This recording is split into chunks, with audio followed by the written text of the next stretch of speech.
नमस्कार, आप सभी का स्वागत है यूथ अध्ययन के चैनल पे। साथियों, एक बार फिर से मैं आप सभी के बीच एसपीटेट जून 2026 के लिए जीके का पार्ट 62 लेके आ चुका हूँ।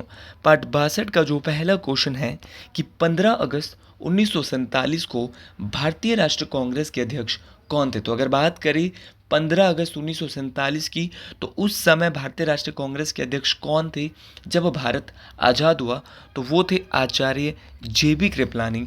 ऑप्शन नंबर सी यहाँ पे बिल्कुल सही हो जाएगा। देखिए, जब भारत आज़ाद होता है तो आचार्य जेबी कृपलानी उस समय भारतीय राष्ट्रीय कांग्रेस के अध्यक्ष थे।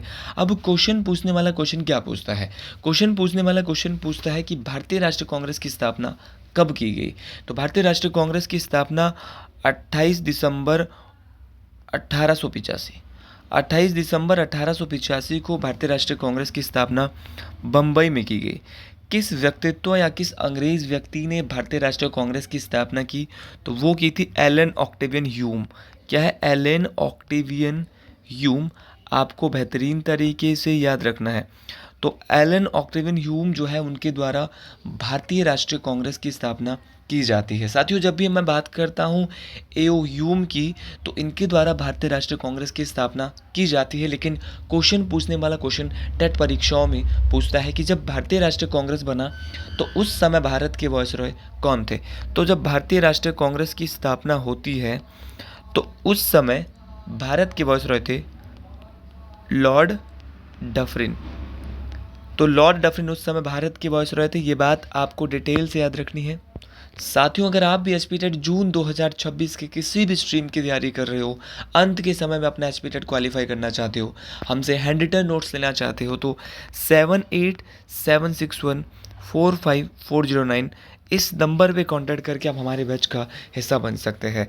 यहाँ पर हमारे बैच का अगर आप हिस्सा भी नहीं बनना चाहते तो हमारे बैच के वो हैंड रिटन नोट्स जो कि आपको इस बार एसपीटेट को क्वालिफाई करवा सकते हैं, तो आप इस नंबर पे कांटेक्ट कर सकते हैं। साथियों, अगर आप बात करें कि भारतीय राष्ट्रीय कांग्रेस का प्रथम अधिवेशन कब हुआ था, तो प्रथम अधिवेशन हुआ था 1885 में ही।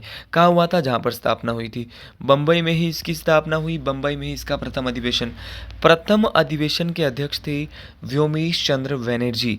इनको शॉर्टकट में WC बनर्जी कहा जाता है।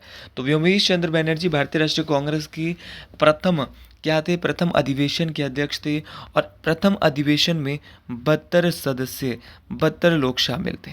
तो 72 लोग जो है 72 लोग जो है वो शामिल थे कांग्रेस के पहले अधिवेशन में।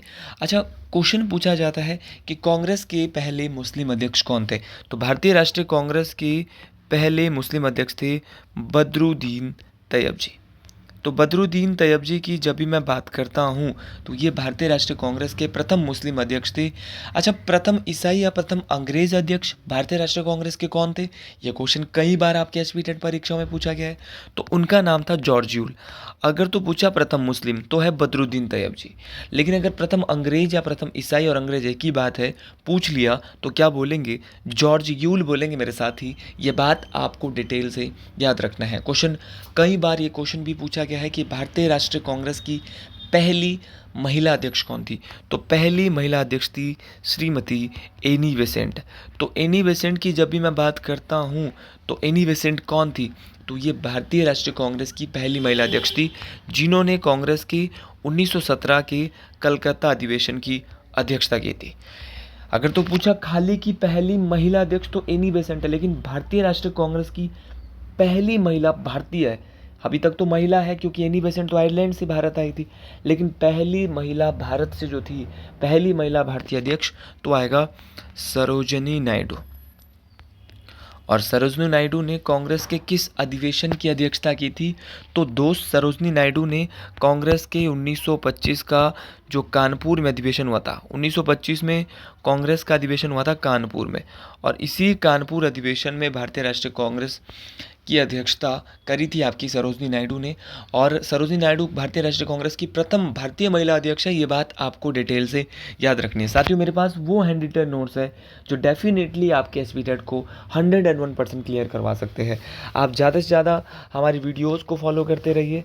यूट्यूब के अंदर जो आ रही है, मैं जैसा वादा आपको किया था कि 60 से 70 वीडियो जीके की लाने वाला हूँ, देन उसके बाद मेरी मैराथन आने वाली है। तो ज़्यादा से ज़्यादा प्यार इन वीडियोज़ को दे, जितना ज़्यादा प्यार दे सके। मैराथन मैराथन आपकी 1 घंटे से ऊपर की रहती है, आप जैसा कि आप सभी लोग जानते हैं। तो आपके लिए बस ये वीडियोज़ है और ये सब महादेव की कृपा है, इसीलिए कमेंट बॉक्स में हर हर महादेव ज़रूर लिख दिया करें। अगला क्वेश्चन है कि निम्नलिखित में से कौन सा भारत के संविधान का संरक्षक है। देखिए, हु इज़ द आपका custodian of Indian constitution from the following. देखिए, भारत के संविधान का जो संरक्षक है वो है भारत का उच्चतम न्यायालय, भारत का सुप्रीम कोर्ट। अब आपने देखा होगा और कि अगर हमारे मौलिक अधिकारों का उल्लंघन होता है तो हम सुप्रीम कोर्ट में जा सकते हैं आर्टिकल नंबर 32 के तहत। 32 भी एक मौलिक अधिकार है भारत का, जहाँ पे संवैधानिक उपचारों के मौलिक अधिकार है। मान लो कि हमारे इस देश का जो सबसे बड़ा कोर्ट है, हमारे देश का जो संविधान का जो संरक्षक है वो सुप्रीम कोर्ट है। अगर हमारे कानून का हनन हो रहा है तो हम वहाँ पे न्यायालय में जा सकते हैं, ठीक है। जुडिशियल रिव्यू की जो धारणा है वो भी सर्वोच्च न्यायालय के तहत इसके अधिकार है, अनुच्छेद 13 के तहत। तो ये सारी बातें आपको पता होना चाहिए, ठीक है। हम रिट भी जो जारी कर सकते हैं वो आर्टिकल 32 के तहत सुप्रीम कोर्ट में ही जारी कर सकते हैं।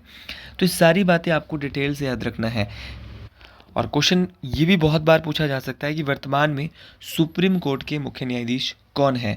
तो वर्तमान में जब मैं बात करता हूँ आपके सुप्रीम कोर्ट के न्यायाधीश की, तो उनका नाम क्या है, तो ये बहुत बहुत इम्पॉर्टेंट नाम है। तो उनका नाम है न्यायमूर्ति सूर्यकांत, जो कि भारत के 53वें मुख्य न्यायाधीश है। ये बात भी आपको बेहतरीन तरीके से, ये बात भी आपको डिटेल से याद रखनी है। भारत के राष्ट्रपति सबको पता है द्रौपदी मुर्मू जी है, प्राइम मिनिस्टर नरेंद्र मोदी जी है। अच्छा, ये क्वेश्चन थोड़ा सा अच्छा रहता है कि वर्तमान में भारत के लोकसभा सचिव कौन है। लोकसभा के जनरल सेक्रेटरी, महासचिव, सेक्रेटरी जनरल, तो वो है आपके उत्पल कुमार सिंह। उत्पल कुमार सिंह, तो उत्पल कुमार सिंह वर्तमान में लोकसभा की महासचिव है। ये बात भी बहुत बहुत इम्पॉर्टेंट है। चलिए जी अगले क्वेश्चन की ओर चलते हैं। अगला क्वेश्चन है कि लोकसभा अध्यक्ष जो है वो अपना त्यागपत्र निम्न में से किसे सौंपता है। अगर बात करें लोकसभा के अध्यक्ष की, कई बार ये क्वेश्चन टेट परीक्षाओं में पहले भी पूछा जा चुका है। तो लोकसभा का जो अध्यक्ष है वो लोकसभा की डिप्टी स्पीकर, बोले तो लोकसभा की उपाध्यक्ष को अपना त्यागपत्र देता है। उसी प्रकार ये बात सेम बात क्वेश्चन बनता है कि जो लोकसभा का जो उपाध्यक्ष है वो किसको देता है। अध्यक्ष ने उपाध्यक्ष को दिया और उपाध्यक्ष ने वापस किसको दे दिया, अध्यक्ष को दे दिया। ये दोनों ही बातें आपको डिटेल से याद रखनी है। लोकसभा के अध्यक्ष ने उपाध्यक्ष को दिया, उपाध्यक्ष ने किसको दिया, अध्यक्ष को दिया। दोनों बातें बहुत बहुत इंपॉर्टेंट है। आज सिर्फ त्यागपत्र की बात करेंगे। क्वेश्चन पूछा जाता है भारत का जो राष्ट्रपति है वो अपना रेजिग्नेशन, अपना जो त्यागपत्र है वो किसे देता है। तो भारत का जो राष्ट्रपति है वो अपना त्यागपत्र देता है भारत के उपराष्ट्रपति को। बहुत बहुत इंपॉर्टेंट है कि भारत का राष्ट्रपति जब अपने पद को छोड़ेगा तो उपराष्ट्रपति को त्यागपत्र देगा। लेकिन अगर क्वेश्चन पूछ लिया भारत का जो उपराष्ट्रपति है वो किसको त्यागपत्र देगा, तो भारत का उपराष्ट्रपति राष्ट्रपति को देगा और राष्ट्रपति किसको देगा, उपराष्ट्रपति को। मतलब आपस में त्यागपत्र इनका होता है। जैसे लोकसभा का अध्यक्ष उपाध्यक्ष को और उपाध्यक्ष अध्यक्ष को, उसी प्रकार राष्ट्रपति उपराष्ट्रपति को और उपराष्ट्रपति राष्ट्रपति को देता है। दोनों बातें आपने बेहतरीन तरीके से डिटेल से मेरे दोस्त याद रखनी है। साथियों, कई बार ये क्वेश्चन पेपर में पूछा जाता है कि राज्यपाल अपना त्यागपत्र किसे देते हैं। तो राज्यपाल जो है अपना त्यागपत्र जो है वो राष्ट्रपति को सौंपते हैं। साथियों, आपका सर्वोच्च और उच्च न्यायालय जो है उसके जो न्यायाधीश है वो भी अपना त्यागपत्र किसे देते हैं। तो सर्वोच्च न्यायालय और आपका जो उच्च न्यायालय है, सुप्रीम कोर्ट और हाई कोर्ट के जितने भी जजेज हैं वो भी अपना जो रेजिग्नेशन है, अपना जो त्यागपत्र है वो भी राष्ट्रपति को देते हैं। आपके प्रधानमंत्री और उनकी जो मंत्री परिषद होती है वो भी अपना त्यागपत्र किसको देते हैं, आपका राष्ट्रपति को देते हैं। तो ये सारी चीज़ें बहुत बहुत इंपॉर्टेंट है। चलिए जी अगले क्वेश्चन की ओर बढ़ते हैं। अगला क्वेश्चन है कि फेमा क्या है, व्हाट इज़ फेमा। देखिए, अगर मैं फेमा की बात करता हूँ तो फेमा को बोलते हैं विदेशी विनिमय प्रबंधन अधिनियम, बोले तो फॉरेन एक्सचेंज मैनेजमेंट एक्ट। तो foreign exchange management act FEMA का पूरा नाम है। ऑप्शन नंबर सी यहाँ पे बिल्कुल सही हो जाएगा। ये जो फेमा अधिनियम है वो पूरे भारत में कब प्रभावी हुआ, कब ये लागू हुआ था, तो ये 1 जून 2000 को ये फेमा भारत के अंदर आया था। फेमा की जब भी मैं बात करता हूँ तो फेमा ने फेरा का स्थान लिया था, ठीक है, अब फेरा क्या था आपको पता होना चाहिए। तो फेरा था फॉरेन एक्सचेंज रेगुलेशन एक्ट, लेकिन फेमा आया फिर इसको बोला फॉरेन एक्सचेंज मैनेजमेंट एक्ट। ये मैनेज करेगा, फेरा क्या कर रहा था, रेगुलेशन कर रहा था, ये मैनेज कर रहा है। तो फेमा का पुराना नाम फेरा था, लेकिन फेरा को बदल के क्या बना दिया, फेमा बना दिया। मतलब फेरा थोड़ा सा कठिन था, इसीलिए जब फेमा बना तो फेमा का एक ही मोटो था, एक ही उद्देश्य था कि जितनी भी विदेशी मुद्रा है उसके लेन देन को आसान और उसको विनियमित करना, ताकि भारत में विदेशी व्यापार और निवेश को जो है वो बढ़ावा मिल सके। तो यही था कि जितनी भी विदेशी मुद्रा है उसकी लेन देन आसान हो सके, और भारत में जो विदेशी जो व्यापार है और जो निवेश हो रहा है उसको बढ़ावा मिल सके। यही उद्देश्य था आपका फेमा का। तो ऐसी छोटी छोटी चीज़ें आपको डिटेल से याद रखनी है। उसी प्रकार एक सेबी भी बहुत बार पूछा जाता है। सेबी क्या है? तो जब भी मैं बात करता हूँ सेबी की, तो सेबी की जो स्थापना है वो 12 अप्रैल 1988 को हुई। तो 12 अप्रैल 1988 को सेबी बनता है, और सेबी का पूरा नाम है security and exchange board of India. क्या बोलेंगे? Securities and exchange board of India. तो security and exchange board of India किसका नाम है? सेबी का पूरा नाम है, जो कि जिसकी स्थापना 12 अप्रैल 1988 को हुई है। तो सेबी के बारे में भी आपको दो बातें जो मैंने बोली है ना, उनको याद रखना है। भारतीय प्रतिभूति और विनिमय बोर्ड बहुत बहुत इंपॉर्टेंट है। अगला क्वेश्चन है कि रियत शब्द का अर्थ है, द वर्ड ऑफ रियत मीन्स। देखिए, जो रियत शब्द है वो उसका अर्थ है किसान। देखिए, रियत शब्द का अर्थ जो है वो किसान या खेतियर भी होता है, क्योंकि ब्रिटिश शासनकाल के दौरान एक व्यवस्था चलाई गई थी जिसका नाम था रियत बाड़ी व्यवस्था, और जिसके अंतर्गत भूमि का सीधा बंदोबस्त किसानों या रियतों के साथ किया जाता था, और रियतों को ही जो है वहाँ पर भूमि का जो है वो स्वामी माना जाता था। मतलब कि सरकार को किसान सीधा लगान देती थी। तो उसी समय से जो है वो ये रियत शब्द किसानों के साथ जुड़ गया था। ये बात आपको डिटेल से याद रखनी है। तमाम सभी साथियों को ये सीरीज़ मैं बता रहा हूँ बहुत इंपॉर्टेंट है। ये सीरीज़ जो है वो महादेव भोले बाबा की कृपा से चलाई जा रही है, इसीलिए कमेंट बॉक्स में हर हर महादेव सभी साथी जरूर लिखिए। अगला क्वेश्चन है कि who served as viceroy in India during British rule. देखिए, ब्रिटिश शासन के दौरान भारत में वायसरॉय के रूप में कौन कार्यरत था? देखिए, सबसे पहले बात करें वॉरेन हेस्टिंग। तो वॉरेन हेस्टिंग भारत के पहले गवर्नर जनरल थे, जो कि सॉरी भारत के नहीं, बंगाल के, माफ़ी चाहूँगा, बंगाल के पहले गवर्नर जनरल कौन थे? वॉरेन हेस्टिंग थे। तो ये तो भारत के वायसरॉय नहीं थे, क्योंकि ये तो बंगाल के पहले गवर्नर जनरल। अगर पूछा जाएगा बंगाल के पहले गवर्नर जनरल, जब रेगुलेटिंग एक्ट आया 1773 में, तो बंगाल के जो पहले गवर्नर जनरल बने वो बने वॉरेन हेस्टिंग्स। ठीक है, तो ये बात आप समझ गए होंगे। उसी प्रकार आपका लॉर्ड डलहौजी तो भारत के गवर्नर जनरल थे, ये भी वायसरॉय नहीं थे, क्योंकि वायसरॉय तो भारत में 1858 के बाद आता है। उसी प्रकार आपका लॉर्ड रिपन का कार्यकाल जानते कब से कब तक था? तो 1880 से 1884, और भारत में वायसरॉय बन गया था 1858 में। तो जी हाँ, लॉर्ड रिपन जो है वो क्या थे? भारत के आपके वायसरॉय थे। ये बात आपको पता होनी चाहिए। ठीक है, तो ये ऑप्शन नंबर सी यहाँ पे बिल्कुल सही हो जाएगा। लॉर्ड माउंटबेटन भी भारत के अंतिम वायसरॉय थे, लेकिन ब्रिटिश शासन के दौरान जो अगर वायसरॉय की बात करें तो आज़ादी के समय थे ना, तो अगर बात करें आपकी लॉर्ड रिपन की, तो ये ब्रिटिश शासन के दौरान कार्यरत थे। ये बात आपको डिटेल से बेहतरीन तरीके से याद रखनी है। अच्छा, लॉर्ड रिपन की थोड़ी सी बात कर लेते हैं, इनसे क्या क्या क्वेश्चन पूछे जाते हैं। तो लॉर्ड रिपन को father of local self government, स्थानीय स्वशासन का जनक भी कहा जाता है। तो किस वायसरॉय को भारत में स्थानीय स्वशासन का जनक? तो एक नाम आपको याद रखना है, लॉर्ड रिपन। साथियों, जब भी बात करें लॉर्ड रिपन की, इनको स्थानीय स्वशासन का जनक की तो बोलते ही बोलते हैं। इनके द्वारा आपको बताना चाहता हूँ हंटर आयोग, कई बार ये क्वेश्चन परीक्षा में पूछा गया है कि जो हंटर आयोग है, हंटर आयोग का जो गठन है विलियम हंटर की अध्यक्षता में हुआ, लेकिन किसने किया? तो ये आपका लॉर्ड रिपन के द्वारा किया गया था। भारत में जो प्रथम फैक्ट्री अधिनियम है, जहाँ पर जो है वो 7 वर्ष से कम उम्र के बच्चों के काम करने पर रोक लगाई गई, ये कब आया था? तो पहला जो कारखाना अधिनियम है ये भी 1881 में लॉर्ड रिपन के समय ही आया था। साथियों, जो इल्बर्ट बिल विवाद है, इल्बर्ट बिल विवाद कब का है? 1883 का। ये भी लॉर्ड रिपन के समय का ही है। ये बात आपको डिटेल से याद रखना है। वर्नाकुलर प्रेस एक्ट को उसको निरसन करने का, उसको ख़त्म करने का काम भी किसने किया था? तो ये काम भी लॉर्ड रिपन के द्वारा ही किया गया था। ये बात आपको डिटेल से याद रखनी है। साथियों, लॉर्ड रिपन के समय ही भारत में 1881 में पहली बार नियमित जनगणना है।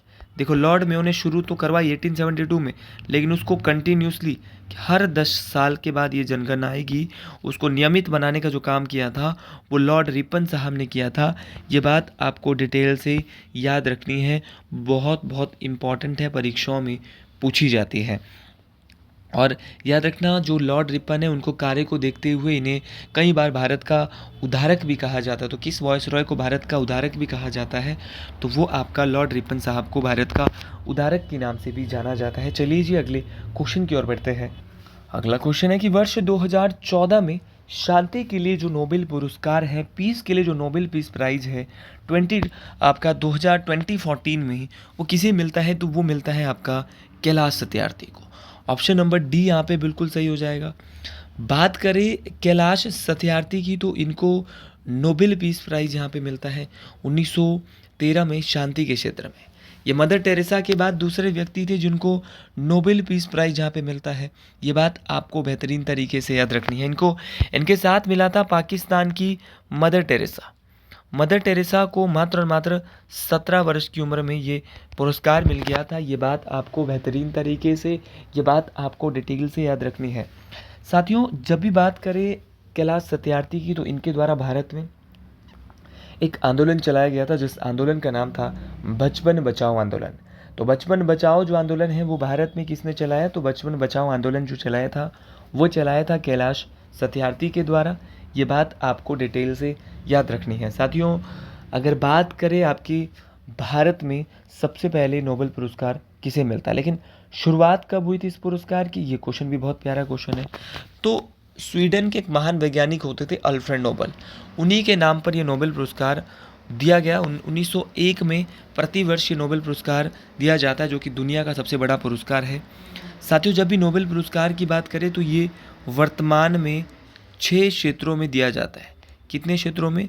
तो नोबेल पुरस्कार वर्तमान में आपका 6 क्षेत्रों में दिया जाता है। साथियों नोबेल पुरस्कार की शुरुआत 1901 में होती है। चलो ये बात आप डिटेल से समझ गए होंगे, लेकिन सबसे पहले जो नोबेल पुरस्कार है वो कब दिया गया? तो सबसे पहले दिया गया 1901 में। भारत में कौन ऐसा भारतीय है, पहला भारतीय और गैर यूरोपीय, ये पहला एशियाई या पहला भारतीय या गैर यूरोपीय कौन है? गैर यूरोपीय भी आ सकता है जो यूरोप से नहीं है, तो वो था रविंद्रनाथ टैगोर। रविंद्रनाथ टैगोर को गीतांजलि किताब के लिए साहित्य के क्षेत्र में 1913 में गीतांजलि बुक के लिए जो E.J. बक साहब थे उनके द्वारा 1910 में इसका इंग्लिश में अनुवाद किया गया और उसके बाद 1913 में रविंद्रनाथ टैगोर की गीतांजलि के लिए उनको साहित्य के लिए नोबेल पुरस्कार मिला। पहले वैज्ञानिक कौन है जिनको नोबेल पुरस्कार मिलता है? तो वो मिलता है 1930 में। नाम था भाई C.V. रमन। तो C.V. रमन को 1930 में मिलता है और भौतिकी के क्षेत्र में इनको रमन इफेक्ट की खोज के लिए, रमन प्रभाव की खोज के लिए ये पुरस्कार दिया जाता है। देन उसके बाद शांति के क्षेत्र में पहला नोबेल पुरस्कार भारत में किसको मिलता है? तो वो मिलता है 1979 में मदर टेरेसा। क्या नाम है? Mother Teresa. तो मदर टेरेसा को, जो कि अल्बानिया से आई थी, 1948 में भारत की नागरिकता ग्रहण की थी, इनको भी मिला था। उसी प्रकार आपका भारत के वो पहले व्यक्ति जिनको अर्थशास्त्र के क्षेत्र में नोबेल मिला, तो अर्थशास्त्र के क्षेत्र का नोबेल पाने वाले पहले व्यक्ति है अमर्त्य सेन। 1998 में इनको मिला था।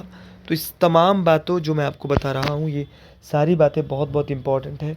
तो साथियों आज के लिए इतना ही। वीडियो पसंद आई हो तो कमेंट बॉक्स में ज़रूर लिखिए जय श्री गुरु महाराज, हर हर महादेव, हर हर महादेव, जय मां मंगयाणी।